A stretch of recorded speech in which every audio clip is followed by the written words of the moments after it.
శ్రీశైల మహాక్షేత్రంలో శ్రావణ మాస ఉత్సవాలు వైభవంగా ప్రారంభమయ్యాయి.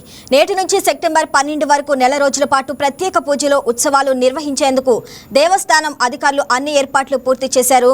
తెలుగు రాష్ట్రాలతో పాటు కర్ణాటక, ఉత్తరాది రాష్ట్రాల నుంచి లక్షలాది మంది భక్తులు శ్రీ బ్రహ్మరాంబ మల్లికార్జున స్వామివారిని దర్శించుకునేందుకు తరలి రానుండటంతో వసతి, మంచినీటి సరఫరా, అన్న ప్రసాదాల పంపిణీ, పారిశుద్ధ్యం, ట్రాఫిక్ నియంత్రణ, పార్కింగ్, దర్శన ఏర్పాట్లపై ప్రత్యేక చర్యలు చేపట్టారు. భక్తుల కోసం ఉచిత సామూహిక వరలక్ష్మి వ్రతాలను 3 విడతల్లో నిర్వహించనున్నారు. శని, ఆది, సోమవారాల్లో సామూహిక అభిషేకాలు, గర్భాలయ అభిషేకాలు, కుంకుమార్చనలు నిలిపివేస్తున్నట్లు ఆలయ అధికారులు తెలిపారు. ఆయా రోజుల్లో సర్ప దర్శనాలకు పరిమితంగా అనుమతినిస్తున్నట్లు వివరించారు.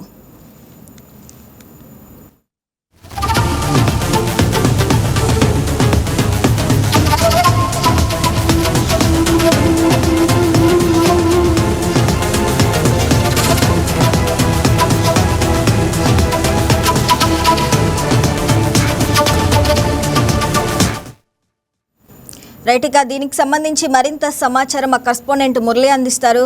మురళి, చెప్పండి, శ్రావణ మాస ఉత్సవాల సందర్భంగా అంటే ఎలాంటి ప్రత్యేక పూజలు ఉత్సవాలు నిర్వహించనున్నారు? శ్రావణ మాసం ఉత్సవాల సందర్భంగా శ్రీశైలం మహాపుణ్యక్షేత్రంలో ఇవాల్టి నుంచి సెప్టెంబర్ 12వ తేదీ వరకు దాదాపు నెల రోజుల పాటు ఈ శ్రావణ మాస ఉత్సవాలు నిర్వహించనున్నారు. ఏదైతే ఆలయానికి వచ్చేటటువంటి భక్తుల రద్దీని దృష్టిలో ఉంచుకొని భక్తులకు భద్రతాపరమైనటువంటి చర్యలతో పాటు ఏదైతే భక్తులు స్వామి అమ్మవార్లను దర్శించుకునేందుకు కూడా వీలుగా ఉండేటట్లు ప్రత్యేక క్యూ లైన్లు వసతి ఏర్పాటు చేశారు. ప్రస్తుతం శ్రీశైలం క్షేత్రంలో ఇవాటి నుంచి ఈ శ్రావణ మాస ఉత్సవాలు ప్రారంభం కానున్న నేపథ్యంలో ఉభయ తెలుగు రాష్ట్రాలతో పాటు కర్ణాటక, మహారాష్ట్ర నుంచి కూడా భక్తులు భారీ సంఖ్యలో శ్రీశైలం క్షేత్రానికి చేరుకుంటున్నారు. దీనికి సంబంధించి భక్తుల రద్దీని దృష్టిలో ఉంచుకొని వసతి, మంచినీటి సరఫరా, సౌకర్యవంతమైన దర్శనంతో పాటు ఆలయానికి వచ్చేటటువంటి భక్తులు అన్న ప్రసాదాల వితరణ వంటి ఏర్పాట్లతో పాటు భక్తుల రద్దీని దృష్టిలో ఉంచుకొని ప్రస్తుతం ఉన్నటువంటి పార్కింగ్ ప్లేస్ తో పాటు అదనంగా కూడా పార్కింగ్ వాహనాలు పార్కింగ్ చేసుకునేందుకు కూడా ఏర్పాట్లు పూర్తి చేశారు. సాధారణంగా భక్తులకు ఎలాంటి ఇబ్బందులు కలగకుండా అధికారులు అయితే ఇప్పటికే చర్యలు చేపట్టారు. ఇక శ్రావణ మాసం ఈ నెల రోజుల్లో 19 రోజుల పాటు గర్భాలయంలో అభిషేకాలు, సామూహిక అభిషేకాలతో పాటు అమ్మవారికి కుంకుమార్చనలను కూడా నిలిపేశారు. అయితే ఉదయస్తమాన సేవ, ప్రాతకాల సేవ, ప్రదోషకాల సేవలు కూడా నిలిపేశారు.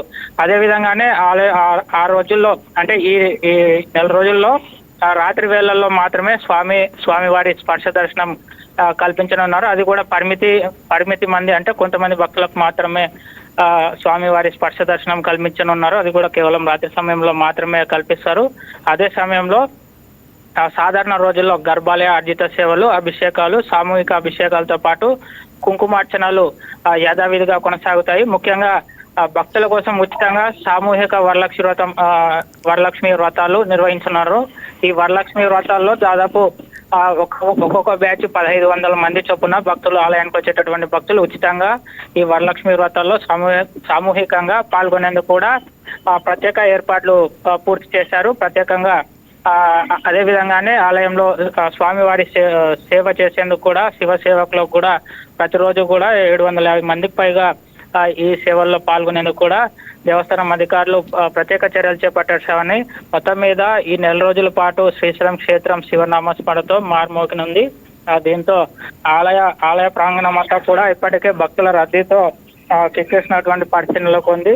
దీన్ని దృష్టిలో ఉంచుకునే ఆలయ అధికారులు ఈవో శ్రీనివాసరావుతో పాటు trust board chairman Pothugunda Ramesh Naidu ఇప్పటికే పలుమార్లు ఆలయ అధికారులతో ప్రత్యేక సమావేశాలు నిర్వహించి దీనికి సంబంధించినటువంటి ఏర్పాట్లపై పూర్తిగా సానుకూలంగా భక్తులు సంతృప్తి చెందేలా ఏర్పాట్లు పూర్తి చేయాలని చెప్పి కూడా ఆదేశించారు. Shravani. Right Murali, thanks for the updates.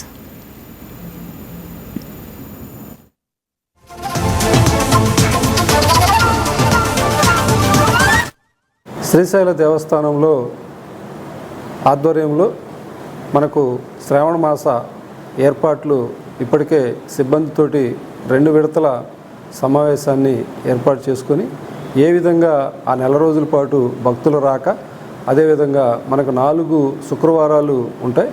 4 శుక్రవారాల్లో మనం 2వ శుక్రవారం అదేవిధంగా 4వ శుక్రవారాన్ని దీనికి సంబంధించినటువంటి 2వ శుక్రవారానికి మనం వరలక్ష్మి వ్రతానికి సంబంధించి చంద్రావతి కళ్యాణ మండపంలో ఎవరైతే సువాసినులు ఉంటారో వారికి సుమారు 2,500 నుండి 3,000 మందికి అక్కడ ఉచితంగా మనం ఈ యొక్క వరలక్ష్మి వ్రతాన్ని చేయించడం, అదేవిధంగా శాస్త్రోక్తంగా మన వైదిక సిబ్బందితోటి ఏర్పాటు చేయటం, అదేవిధంగా స్వామి అమ్మవార్ల ప్రసాదము, కుంకుమ, విభూది, దాంతోపాటు వృక్ష ప్రసాదం అనే ఒక మొక్కని వారికి మరి ఇవ్వటం, దాంతోపాటు శ్రీశైల ప్రభ, వీటన్నిటిని కలిపి అదేవిధంగా అమ్మవారికి భక్తులు అందించినటువంటి ఒక చీర, అదేవిధంగా రవిక, ఈ అన్నిటిని కలిపి ఒక కిట్లో ఏర్పాటు చేయడం ద్వారా అవి మరి స్వామి అమ్మవార్ల ప్రసాదంగా ఆ యొక్క భక్తులకి అందించడం జరుగుతుంది. పవిత్రమైన కార్యక్రమంలో సువాసినులు పాల్గొని వారి యొక్క కుటుంబ సంక్షేమం కోసం ఈ యొక్క వరలక్ష్మి వ్రతం ఉపయోగపడేటట్లుగా కూడా మన దేవస్థానం తరపున గత సంవత్సరం చేసిన దానికంటే ఈ సంవత్సరం ఇంకా అత్యుత్తమైనటువంటి ప్రమాణాలతోటి ఇంకా మంచిగా చేద్దామని